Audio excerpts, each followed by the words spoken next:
चाहिए। Right to recall is a mechanism that empowers the voters to de elect a neta representative before the tenure ends if he fails to discharge his और her duty. Sir, हम MP MLA चुनते हैं, उसके बाद अगर वो काम ना करे, अपने वादे भूल जाए, जनता से दूर हो जाए, तो 5 साल तक इंतजार करने के अलावा जनता के पास कोई ताकत नहीं है। कोई इंटरिम प्रोविजन नहीं, कोई अकाउंटेबिलिटी नहीं, कोई परफॉर्मेंस रिव्यू नहीं, कोई करेक्टिव ऑप्शन नहीं। चुनाव से पहले नेता जनता के पीछे और चुनाव के बाद जनता नेता के पीछे।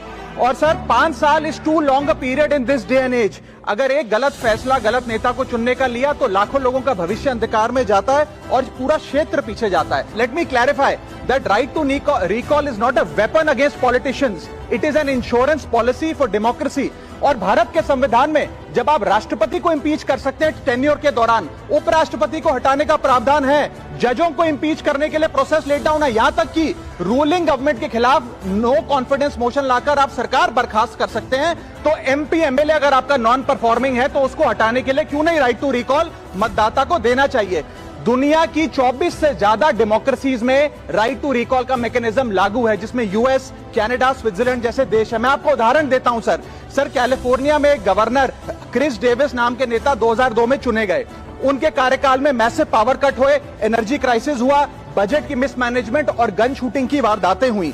उसके चलते 1.3 मिलियन कंस्टिट्यूएंट्स ने एक पिटीशन साइन करके दी कि इन्हें रिकॉल किया जाए। वहां के चुनाव आयोग ने रिकॉल वोट कराया 7 अक्टूबर 2003 को, और 55% मतदाताओं ने वोट किया कि इस नेता को बर्खास्त किया जाए। ग्रेट डेविस को हटाया गया और आर्नल्ड श्वार्ज़नेगर को वहां पे गवर्नर बनाया गया। सर, मैं बता दूं कि हिंदुस्तान में भी इसका प्रेसिडेंट है।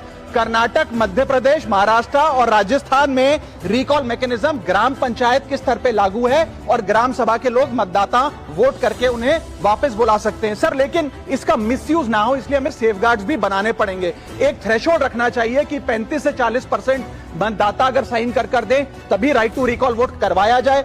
नेता को 18 महीने के लिए परफॉर्मेंस पीरियड देना चाहिए, कूलिंग ऑफ पीरियड, जिसमें उसे ना हटाया जाए। स्पेसिफिक ग्राउंड्स फॉर रिमूवल होने चाहिए ताकि फ्रिवलेस ग्राउंड्स ना हो, और रिकॉल कम से कम 50% वोटों के बाद हो। ऐसा होगा तो पार्टियां भी ऐसे लोगों को टिकटें देंगी जो परफॉर्मर्स हो, ना कि नॉन परफॉर्मिंग एसेट, और भारत की डेमोक्रेसी मैच्योर होगी, सिटीजन एम्पावरमेंट बढ़ेगा, and recall will give the voter the power to fix that right now.